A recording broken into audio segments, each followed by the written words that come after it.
You are listening to the Dare to Love podcast with your hosts Sonika Tinker and Christian Peterson, founders of LoveWorks.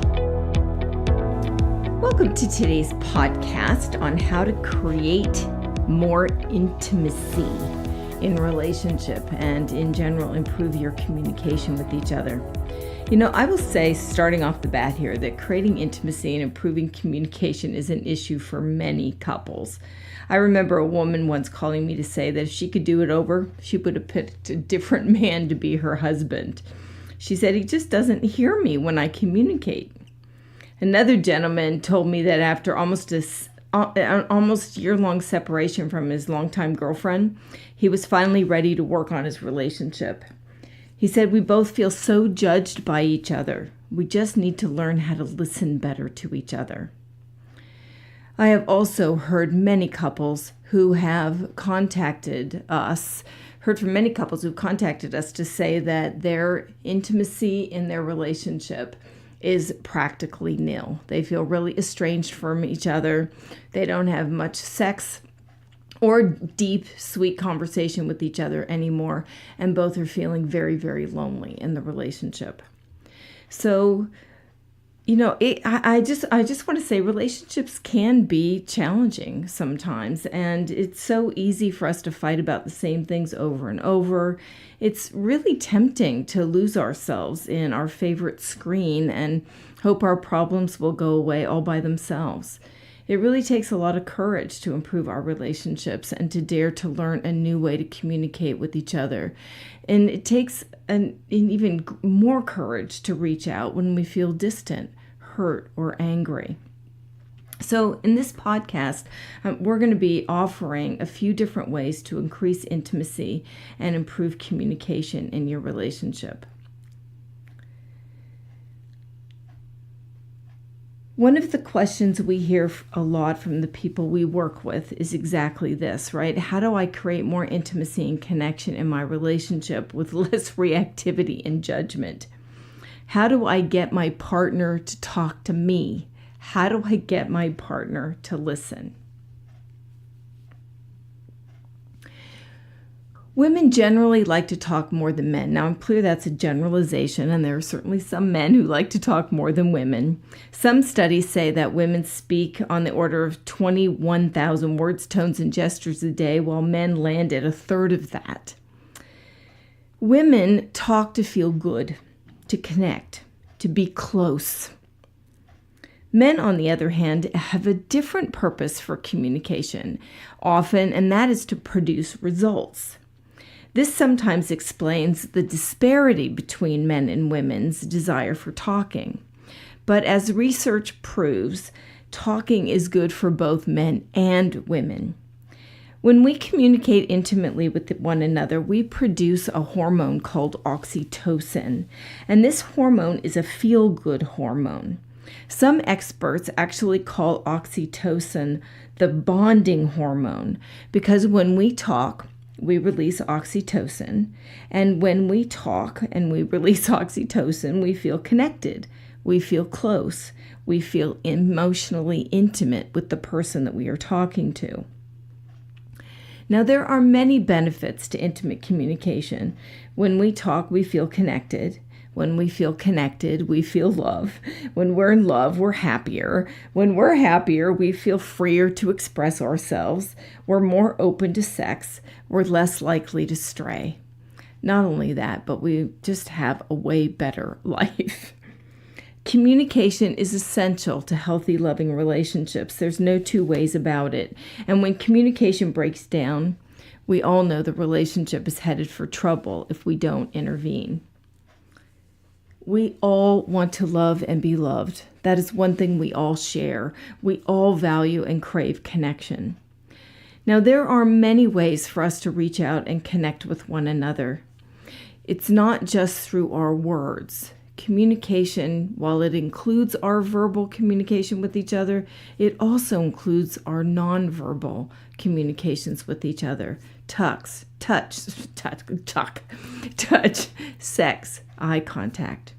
We feel nourished in our bodies and our souls and hearts when we fully and unreservedly connect with another. In fact, at the start of a relationship, you might notice we have no problem reaching out and feeling the bliss of connection at the start. So what is it that has our intimacy and passion die over time? So let's talk briefly about that, and then we'll talk about concrete ways you can increase your intimacy and improve your communication and relationship. So you might notice in the beginning of relationship, we are open and in a mood of wonder about who our partner is. Through our love-struck eyes, we delight in discovering each other. We talk for hours as we're discovering and getting to know each other. We feel safe to share our deepest secrets, our loftiest dreams, to ask and answer questions that bring out the best in each other. We touch. We make love often. We're enchanted by the mystery of our bodies joining as one. We highlight our partner's strengths and virtues, right? We focus on what we love about him or her, their beauty, their intelligence, their caring, their sexy, sweet qualities. We tell our beloved, our lover, what we love about them, what we appreciate, all the things they do and give that we are so grateful for. We're so enthralled in the deliciousness of our partner and how absolutely perfect we are together. We're wrapped up in a positively glowing experience of who our partner is and who we are together. But you might notice that doesn't last, right? That honeymoon phase, as it's often referred to, right, lasts anywhere between 6 months and 2 years. It's kind of the average. And as time passes, we tend to fall out of that blissful state, and our focus begins to narrow. And especially, we begin to focus more and more and notice more and more what we don't like in our partners, what doesn't work about our relationships. Our view of our partner being wonderful and perfect in every way begins to slowly change as issues arise. Perhaps they're not as open to sex as they used to be, or they're not as attentive or thoughtful, or perhaps they appear more controlling or fearful or jealous than they were previously. Maybe they are not as appreciative as they used to be, much more judgmental, critical, and blaming. Well, at first, we're able to kind of see through those weak aspects of their virtues, right? We still see them as fabulous, maybe with a little bit of garbage. And we're patient and understanding as we look for ways to support them. But as breakdowns and problems recur and disappointments mount, we begin to change our feelings as we change our perspective about our partner and about our relationship. We invent unbecoming stories about them, right? We begin to judge them, and we highlight what we don't like, what isn't working for us. Before long, we are feeling pretty estranged and distant with each other, and sometimes, for some of us couples, we're actively fighting a lot, bickering, in constant conflict and upset. We quit seeing our partner with those same fresh, new, loving eyes that we did at the beginning of our relationship. Because at this point, right, we kind of move with our partners like, well, of course, I know you. I've been hanging out with you for this long. I know who you are. The mystery of who you are disappears for me. There's nothing new, right? There's nothing much more to discover about them. Right? We already know how they are in the morning. We know when they get angry or mooding. We know how they have sex. We know how they get dressed, right? We know what they eat and what they drink. We know where they get upset and triggered and upset and fearful. We know what makes them laugh and happy.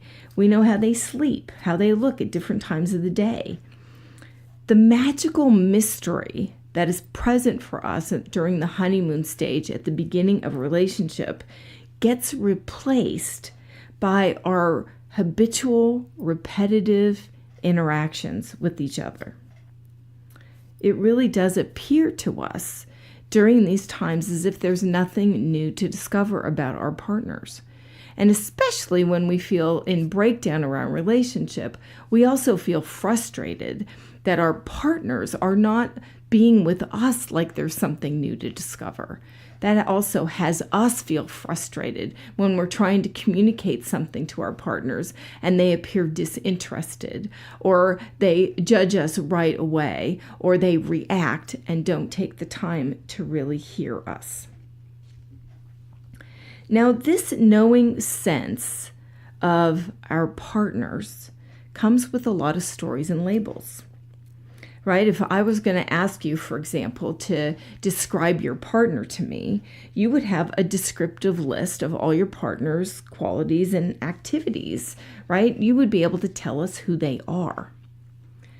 I remember hearing Eckhart Tolle once saying that the second we label something, we quit really being with it.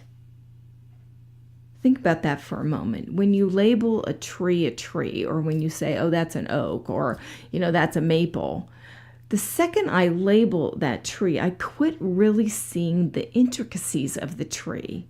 I don't necessarily focus on its bark or how it's laid out or its specific leaves.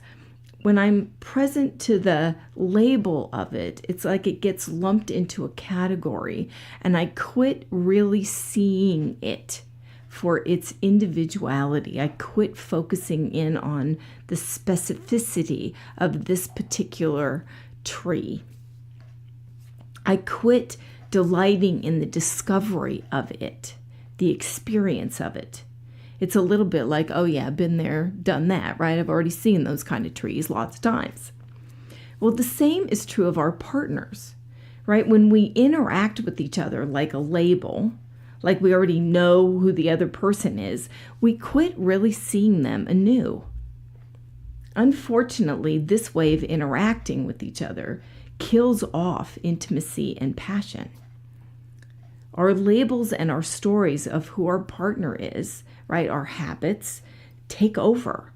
We no longer are seeing our partner as this mysterious being that we're eager to discover. We no longer delight in discovering who they are in this moment, and in this moment, and in the next moment. We long ago labeled, categorized, and invented a story about them so that now when we look at our partners, that's all we see. All we see are our labels and our stories. We don't see them in this moment afresh at all. So what is intimacy? Let's talk about that here for a moment. What is the definition of intimacy? The Free Dictionary defines intimacy as, quote, close familiarity or friendship. It goes on to say, quote, intimacy generally refers to the feeling of being in a close personal association and belonging together. It is a familiar and very close affective connection with another as a result of a bond that is formed through knowledge and experience of the other. Genuine intimacy in human relationships requires dialogue, transparency, vulnerability, and reciprocity. Well, that's the dictionary definition of intimacy. This is our favorite way to define intimacy. You might have heard intimacy equals into me you see. Intimacy is experienced when we allow others to see into us, to know us, to feel us, to hear us. And when we feel seen, heard, touched, and accepted by another, we have an experience of intimate connection. And when another allows us to see into their inner world or experience as well, lets us see them, feel them, touch them, know them, we feel connected with them too. Anytime we allow ourselves to be seen or allow ourselves to see into someone else, we feel close and intimate with them. This last weekend I led a singles retreat. And one of the first things we did as we opened up was to go deeply into sharing ourselves with each other. And as we did, within an hour, everybody was feeling deeply and intimately connected with one another. And it came from just this being willing to be vulnerable about who they really were, what they were really experiencing, where they currently were in their lives. And everybody could see themselves in each other and appreciated each other's vulnerability and felt intimately connected to each other after just a short time of being together. Now, there are two sides of intimacy. So while we all crave intimacy and we all want to feel close in our intimate relationships, there's also a flip side, which is that intimacy is risky. We're often really afraid if somebody sees us, if somebody really steps inside and gets to know me, they're not going to like me, right? If somebody really gets to know us on the inside, they're going to discover our imperfections, our weaknesses, our dark sides, the things that aren't perfect, and they're going to reject us.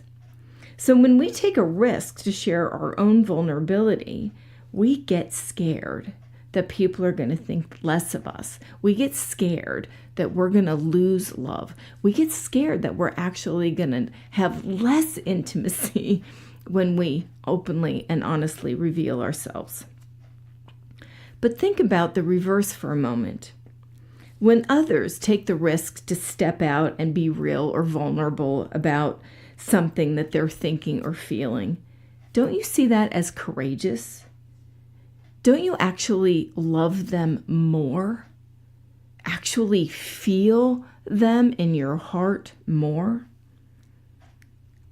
You might notice that as human beings, we are generally drawn to people who dare to be vulnerable, who dare to be authentic, who dare to openly share themselves. And it's ironic that we're repelled at the thought of doing it ourselves. You know, we love people more who dare to step out, but we're scared people are going to love us less if we do the same exact thing. We feel enlivened and freed up when other people are real. We feel expanded and given to, contributed to. But when we're the ones sharing, we're afraid other people are going to see us as flawed, that they're going to judge us and shrink away from us. So I present this actually because it can be really helpful. It helps me to remember that when I am deep and intimate and transparent and real and vulnerable, that it is more likely that people are going to love me more and people are going to feel more connected to me, that they're going to love me more. Being real and vulnerable is a connector. And this is as true in our intimate relationships as everywhere else. The more openly we share about ourselves and listen to one another, the more willing we are to see and be seen, and the deeper the bond. So I'm just going to say that again. The more openly we share ourselves and listen to one another, the more willing we are to see and be seen, the deeper our bond with one another. This is one of my favorite quotes with Brené Brown. Quote, "We cultivate love when we allow our most vulnerable and powerful selves to be deeply seen and known, and when we honor the spiritual connection that grows from that offering with trust, respect, kindness, and affection." So let's talk here about how to create more intimacy and how to improve our overall communication and relationship. First thing, mood of wonder. The best way to create a mood of intimacy is to pretend like you don't know your partner. I'm going to say that again. The best way to create intimacy is to pretend like you don't know your partner. Be curious about them in a completely different way. Be curious about them like you're greeting and meeting them for the first time. Set aside your labels, set aside what you think you know, and get curious. Take time to step inside each other's worlds. Take time to listen, to ask questions, to encourage the sharing of feelings, desires, and thoughts without any limitation or restraint, without judgment. Allow them to safely explore and discover, and listen to them with curiosity, with mindfulness, with an open heart. It's very interesting, our reticence to really step inside each other's world. So just like we get scared to kind of share ourselves because we're afraid we're going to be judged and somehow we're going to lose love if we're vulnerable with a partner, we also get really afraid to step into our partner's worlds and listen to their point of view, listen to their feelings, really get to know them, get curious and ask questions. We're afraid if we do that if we really hear and understand our partner, if we really get their needs and concerns, somehow our needs and opinions are going to get lost. Like if I really listen to where you're coming from, somehow you're not going to listen to where I'm coming from, and I'm going to get lost in the equation. Right? We get afraid that we're not going to both get what we want. If we don't make sure we get heard, we're afraid that we're not going to get what we want. And our partner's thinking, of course, the same thing. And so now you have two people arguing to be heard, afraid to really join and step into the other person's world for a little bit because there's this concern that we're going to get lost. Consequently, as I said, when both people are fighting to get heard, nobody's listening, right? Conversations tend to stalemate and go nowhere. And that's what gives us this experience of feeling powerless and frustrated and in reaction to want to just give up. We were just speaking with a friend of ours recently who was saying, he and his partner, they just don't talk about anything. They one of them gets angry and reactive, the other person withdraws, and that's the end of it. They never get back around to actually having conversations because they are both so in reaction and both of them so don't feel heard and gotten, and neither of them are taking the time to really be curious about and step inside of each other's worlds, and neither of them create the time and space to really drop down and be vulnerable with each other. So let me say this first. So given our fear of being both transparent and vulnerable, and given our reluctance and fear to step inside each other's worlds, and also given our tendency towards reactivity, which I haven't really spoken much here about, but you all know that place where one person says something, it triggers something in you, and then you say something, triggers something in your partner, and pretty soon you're having what I call kind of a reactive volley, right, where your triggers are kind of going off at each other. So given all of these tendencies, any form of structured conversation that interrupts the usual batting back and forth style of communication, and any structured style that allows both people ample time to drop down and get heard and feeling safe to really speak, is going to be useful for creating more intimacy and improving communication. So one way to create structured conversation, so I'm going to present a couple of different ways to do that. One is what I call kind of focused exploration on one person at a time. So one way to deepen intimacy and interrupt fights is to literally take turns, where we're going to focus just on you for a little while, and we're going to make sure you get heard, and I'm going to keep the focus on you and off of myself. So I'm going to listen. I'm going to ask curious questions that support you to make sure that you're really feeling heard, and supports me to make sure I'm really understanding what you're talking about. And I'm going to keep my focus on stepping inside of you and your experience. When you're focused in on your partner, pretend like you are listening to someone you don't know. That will help you bring a more open mind to whatever it is your partner is sharing. I like to actually think, when I'm listening to Christian, for example, that there are additional mysteries for me to discover about him. And it's reinforced by his own discoveries as he's going through his own processes, his own personal development, right? He's gaining insights into himself, to how he's wired, to how he thinks, to what's important. As he's learning new things, he's like this constant mystery that we are both discovering. So when I have conversations, and I would encourage you to do the same thing, is to be committed to discover something about your partner that surprises you. This will help you cultivate a curious mood as you're being with your partner. And ask questions you authentically want to know more about. Really, any open-ended, curious question will do. How is that for you? How do you feel about that? What do you notice you're really wanting about that? What are you afraid will happen if you don't get that? What are you avoiding? What if you could have it your way, what would you want to change in this situation? Would you be willing to tell me more about that?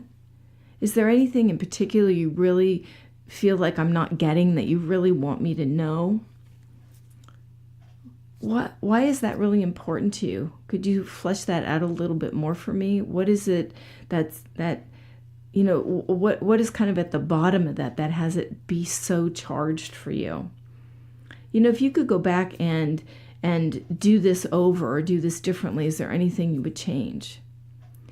Asking questions like that are open-ended and allow your partner to go deeper into themselves will be really useful in not only helping you discover your partner, but also your partner is able, with questions like that, to go in and more deeply understand and explore themselves. So that's one way to do it. And once one person has been fully heard and feels fully gotten, you can either at that same moment, at that same communication time, you just switch roles where now that you get to be focused in on, or the other partner gets to be focused in on, or it can happen at another time. So just make sure you set it up so that both of you have that opportunity to be really heard. If one of you has a tendency to go on and on and on for hours, I would recommend having a time limit. Like, let's focus in on you here for a half an hour, and then we'll focus in on me here for a half an hour, so that you make sure you set it up so that both of you get equal opportunity to get listened to and heard.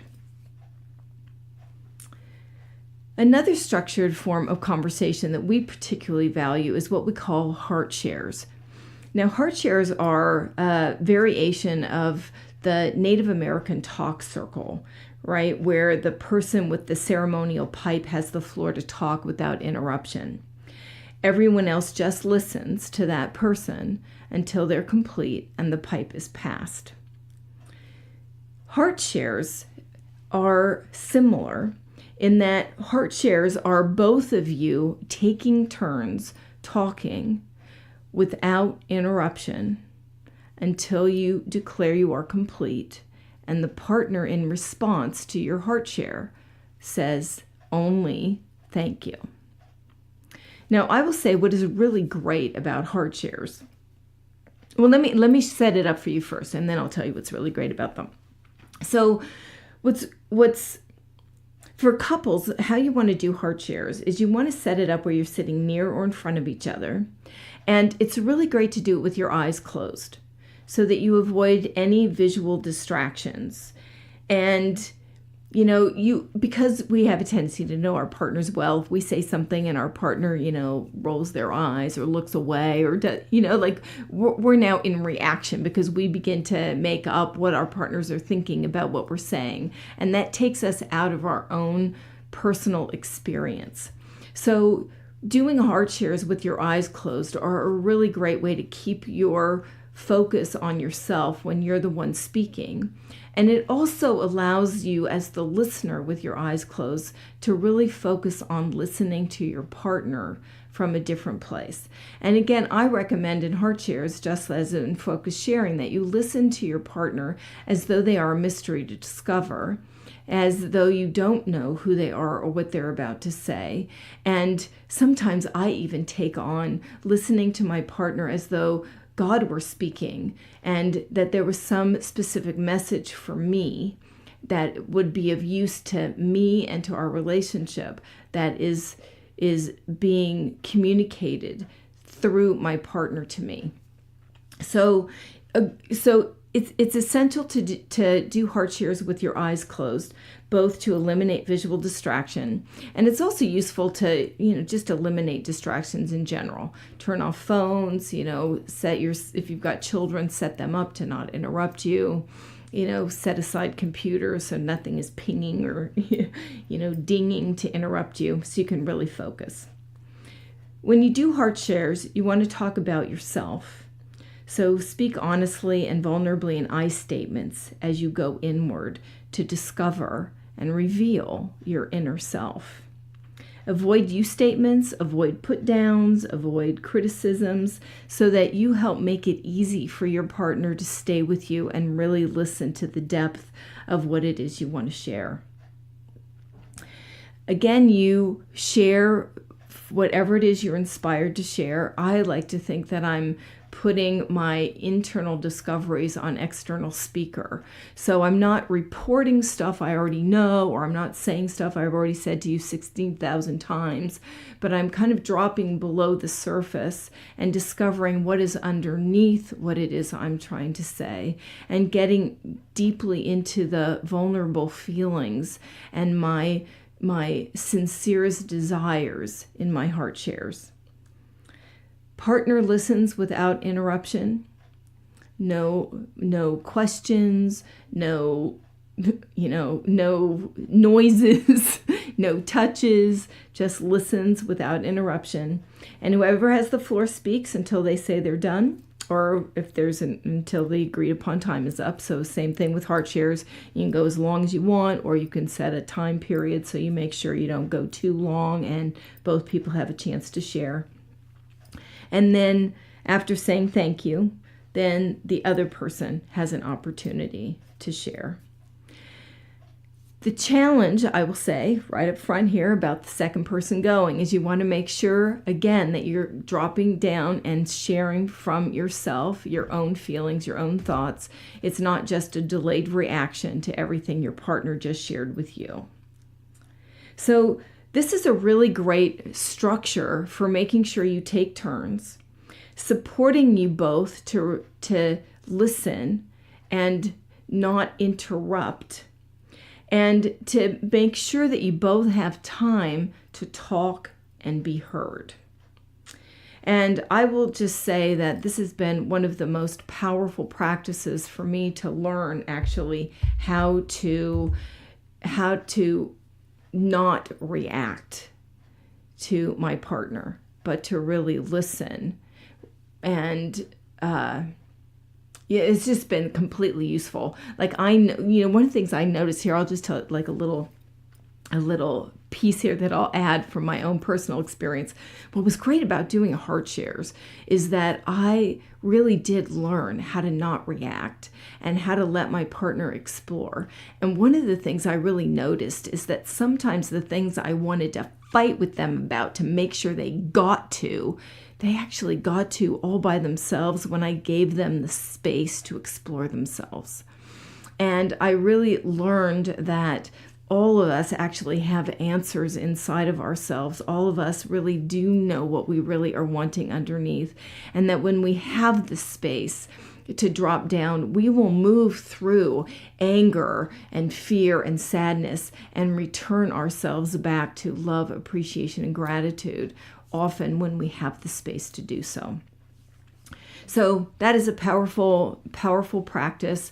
And make sure when you do heart shares that you never bring up later whatever somebody said as a dig against them, so that you make sure you keep heart shares safe for both of you to be able to vulnerably share yourselves. Only afterwards, if there's something that you would like to talk about that your partner mentioned, ask first. There was something you said in your heart share I noticed I've been sitting with. I'm wondering if I could ask you a question about that and get more information about, because I notice I'm being a little troubled by this and I'd love to get more information so that I can relax and settle. Would you be open to doing that? Another great structured share, which I'm sure you've heard about, is paraphrasing back, where I say something and then you repeat back what I said after I've said it to make sure that you've really gotten the intent of what it is I'm communicating, that you're not adding in a bunch of your own reactions to what it is I'm saying. And paraphrasing can be a great way to make sure that you're getting what the other person is saying in the way that they're meaning. Another really great way to create more intimacy, and it can also be a great form of more structured sharing, is to take turns asking questions of each other. We actually created an ebook with like 100 intimacy questions, which we're happy to share with you, by the way. So if you listen to this and you would like that, just contact us and we'll send it off to you. Asking questions of any kind is, again, a great way to open up a space for us to get inside of each other. If you are very easily triggered by each other, you might start with very light-hearted questions that are non-triggering as a way to begin practicing listening and exploring and being curious about each other. So you can ask safe questions like, if you had a superpower, what would you choose and why? Or if you could go any place in the world for 3 weeks on a paid vacation, where would you go? What is your sweetest memory from your childhood? Right? You just ask questions that allow your partner to share, but keeps you out of, dangerous territory where you're likely to trigger each other, shut down, and have it actually create more distance rather than connection. As you get better at asking lighthearted questions, you can begin to venture into asking more deeper questions. Would you be willing to tell me 3 things that you love about me? If I died, what is the one thing you would miss about me if I were gone? What is one thing you would most like to improve about our relationship? You can ask more deeper questions, not more deeper, deeper questions that allow you to really get to know each other. I'll tell you another thing. I wasn't actually going to say this one, but this is another powerful one as well. And that is to do repeated questions. So we'll do these in our workshop sometimes. We'll pick a question and we'll just have that one person ask it over and over and over again of the same person for 4, 5, 6 minutes. And if you pick any question, any feeling, what are you resentful about? Thank you. What are you resentful about? Thank you. What are you resentful about? Or what are you sad about? Where do you hold back? What are you most regretful about? You can ask any question over and over and over, especially a feeling question, and it will often take you and your partner to deeper places where you might share in ways that you might not otherwise. One of our favorite ways to create more intimacy and communication is to just say, if you really knew me, you would know this about me. We'll ask that of our children sometimes. If I really knew you, what would I know about you? Or tell me something I don't know about you. Tell me something you've experienced lately that I haven't had an opportunity to find out about yet. So that is another way to ask questions. That is another question you can ask, or a sentence you could start as you could volunteer if you really knew me, that will take you to deep places. And again, if you really knew me is a great way to drop below the surface level that we usually get to in our communications, when we're habitually going about through life, handling logistics, assuming we know each other. Just saying, if you really knew me, is a great way to drop below the surface and share something we might not otherwise. So those are some really great ways to improve your intimacy and relationship, improve your communication. And I just want to mention, and I'm not going to go into a whole lot of detail in these next couple here, but I want to say that intimacy isn't just in words.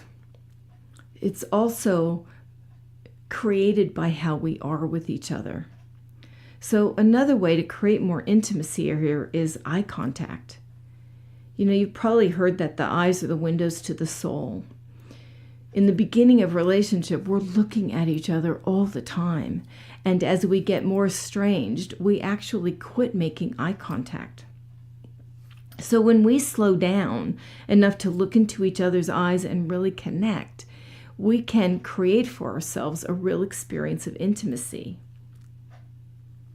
Now, this is in stark contrast to our usual way of interacting with each other most of the time, right? Especially when we've devolved to barely talking to each other, right? We're almost never looking at each other either. Sometimes we even avert our eyes or close our eyes altogether when we're talking, when we're making love. It's a lot easier and more comfortable for us to distract ourselves with television, logistics, to escape into the darkness of an unlit room than it is to step into the experience of really being seen by our partner. And especially if we aren't used to having eye contact, it can feel really weird and awkward when we start it up again. So just try it for a few seconds at a time and gradually increase it for longer and longer periods. The more you can look into your partner's eyes, and again, not just look into your partner like they're a label or like you already know them, but really look into their eyes like you're connecting in with that soul who's living in this body. And as you look at your partner in that way, you're going to have more of an experience of intimacy with your partner. Intimate touch and affection. Affectionate touch is another very key aspect of intimacy. When we feel close to somebody, when we want to express our love, our bodies naturally want to physically reach out and touch. We want to outwardly express the connection that we're feeling on the inside. When we've been with somebody for a long time, we either sometimes quit touching each other, we quit paying attention, or we quit paying attention when we do, right? Our affectionate moves become routine. So a great way to increase intimacy is to reach out and touch someone, right? Just like that commercial. And not only to reach out and touch each other, but to consciously pay attention to touch when it happens, whether delivered or received. Really notice the sensations in your fingers or your hair or your neck when your partner is touching you. Notice what you're feeling in your hands when you stroke your partner. When you're in the moment, fully enjoy the sensations you're experiencing. When you do that, the time with your partner is going to slow down. It's going to feel fresh and new, and it's quite likely to evoke an experience of intimacy. Sex. Let's be honest, sex matters. And unless you've taken a vow of chastity, the transcendent lovemaking experience where you and your beloved are consumed by pleasure and the boundaries between your bodies blur into a blissful sensation of one, it's a longing that most of us human beings share. We want to be sexual. We want to merge with our partners. We want to be delivered to these unimagined heights of ecstasy and intimacy when we are in rapturous union with our partners. So being sexual, and there are some people for whom being sexual is actually a bridge to more intimate verbal communication and intimacy. For some people, they like more verbal intimacy before they are willing to open up sexually. In our relationship, we like to use both of those inroads into more intimacy and connection. Sometimes when we feel estranged, sex is the very thing that brings us back and opens up our hearts and has us be willing to talk to each other again in really deep, sweet ways. Sometimes sweet, deep communication is exactly what is the bridge to us wanting to kiss and merge and make love with one another. So it's important to realize that touch, just as much as words, is important for intimacy as well. So it's just as important to cultivate our sexual intimacy as well as our emotional intimacy through vulnerable communication. Remember that whether we're touching, making love, looking in each other's eyes, talking, we're being vulnerable with each other. We are daring to take this step to allow somebody else to step inside our internal experience, to be with us. And they're doing the same thing.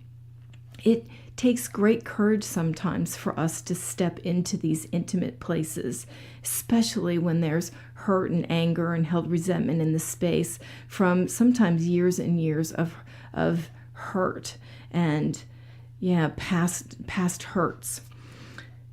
If that is the case, get support. I mean, there are so many things you can do to help heal those past experiences, to create open spaces for you to be able to begin to make your way back to each other. And I will say, one of the things we do in our workshops actually is support people to actually take that step towards each other in a way that we aren't necessarily inspired or motivated to do on our own, because it frankly just feels too scary, awkward, and weird and uncomfortable.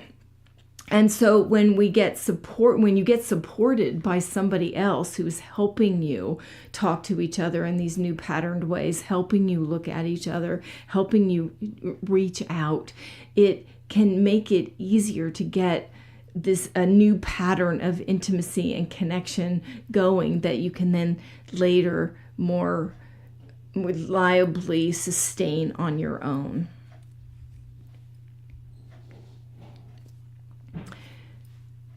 Creating more intimacy and connection in relationship, improving your communication is absolutely possible in your relationship. No matter how far apart you've gotten, you can absolutely build bridges back again towards each other.